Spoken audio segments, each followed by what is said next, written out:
একটি অসমাপ্ত কষ্টের ভালোবাসার গল্প। বদলে গেছে অনেক কিছুই, শুধু বদলায়নি তোমার সাথে কাটানো স্মৃতির মুহূর্তগুলো, যা আজও রোজ রাতে আমাকে যন্ত্রণা দেয়। আমি রাগলেই তুমি বলতে এটা রাগ নয়, এটা হচ্ছে তোমার প্রতি আমার ভালোবাসার সমষ্টি। তুমি ভুল ছিলে, যদি আমাকে এতটাই ভালোবাসতে তাহলে কেন জীবনের কঠিন সময়ে হাত ছেড়ে চলে গিয়েছো। জানি তোমার কাছে কোনো উত্তর নেই, আর আমি তোমার কাছে কোনো উত্তর চাইও না। আমি সবসময় চাই তুমি ভালো থাকো তোমার প্রিয়জনকে নিয়ে, আর আমি না হয় আমার প্রিয়জনকে উৎসর্গ করে দিলাম তোমার প্রিয়জনের জন্য। আমার একটাই মিনতি, তার সাথে এমন কোন গল্প শুরু করো না যার শেষ তুমি না করতে পারো। ভালো থেকো তুমি, ইতি তোমার প্রাক্তন। ছেড়ে তো গেছি, তবে এখন এই ভুল ধারণায় বেচো না যে এখনো তোমায় আমি বোকার মতো ভালোবাসি। ভীষণভাবে ঘৃণা জন্মে গিয়েছে কথাটার উপর, আর এই জন্যই তো তোমার থেকে রূপে গুণে চরিত্রে ব্যবহারে হাজার গুণ ভালো কাউকে সুযোগ থাকার পরও গ্রহণ করতে পারি না, আর ইচ্ছে হয়নি, তাই সব প্রস্তাবের উত্তর না দিয়েছি।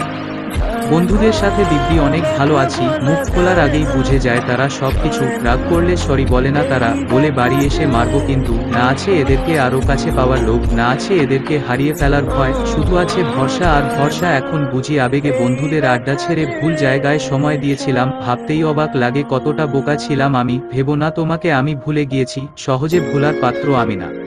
আমি চাই না আমাদের আর কখনো দেখা হোক। আমিও তো দেখি আমার মতো কে রাখে আর কে ভালোবাসে। আর কখনো এটা চিন্তাও করো না যে আমি ভালো নেই, আমি আমাকে নিয়ে খুব ভালো আছি।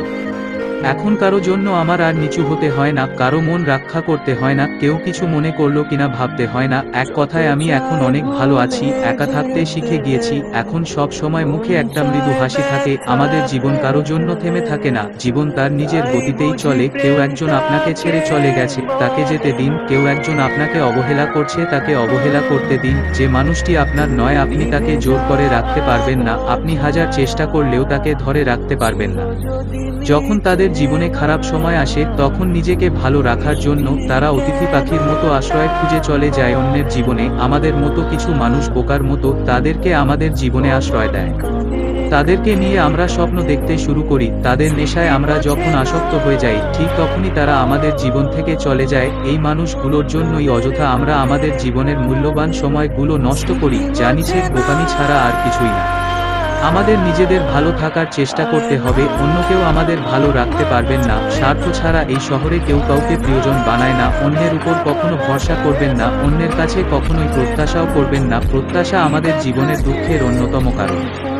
একদিন তাকে জিজ্ঞাসা করেছিলাম আমার পরিবারের সদস্যদের সাথে কেমন ব্যবহার করবে। উত্তরে যখন সে বলল, আমি যখন আপনার স্ত্রী হয়ে আপনার বাসায় যাব, তখন আপনার পরিবার মানেই তো আমার পরিবার, সুতরাং আমার পরিবার নিয়ে আপনাকে ভাবতে হবে না।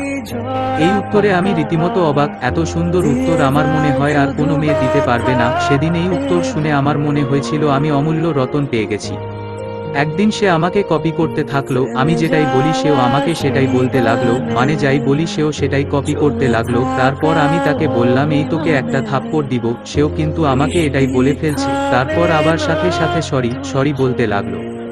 কারণ সে আমাকে কখনোই তুই তুকারি করে না এবং আমাকে ছোট করে অসম্মান করে কোনো কথা বলে না। ওই দিন আমি ভেবে নিয়েছিলাম আমি আমার মনের মতো একটি মেয়ে পেয়ে গেছি। একদিন আমার জ্বর ও ঠান্ডা লেগে যায়, তখন ওর সাথে কথা বলার সময় কাশি দিচ্ছিলাম, তখন সে আমাকে একটি কথা বলেছিল। ওই দিন ভেবেছিলাম আমার কিছু হলে এই পৃথিবীতে অন্য কেউ কষ্ট পাক আর না পাক, সে ঠিকই কষ্ট পাবে। আমাকে সাহায্য করতে না পারলেও আফসোস ঠিকই করবে আমাকে সাহায্য করতে না পারার কারণে। সেদিন কলটা কেটে তারপরও আমাকে একটা মেসেজ পাঠায়। মেসেজে বলেছিল, আপনি এভাবে কথা বলবেন না, আমার ভয় লাগে। অনেক রাগের মধ্যে থেকেও ছোট একটি হাসি দিলাম। এরপর আবার আমাকে কল দিল, তখন আমি স্বাভাবিকভাবেই কথা বলেছিলাম। কিন্তু এত কিছুর পরেও রিলেশনটা আর রইল না, শুধুমাত্র তার কিছু ব্যবহারের কারণে। সে মাঝে মাঝে এমন কিছু ব্যবহার করত, যা দেখে আমার মনে হতো সে আর রিলেশনটা রাখতে চাচ্ছে না। হয়তো আমার ধারণাটা ভুল ছিল, আবার হয়তো আমার ধারণাটাই ঠিক ছিল।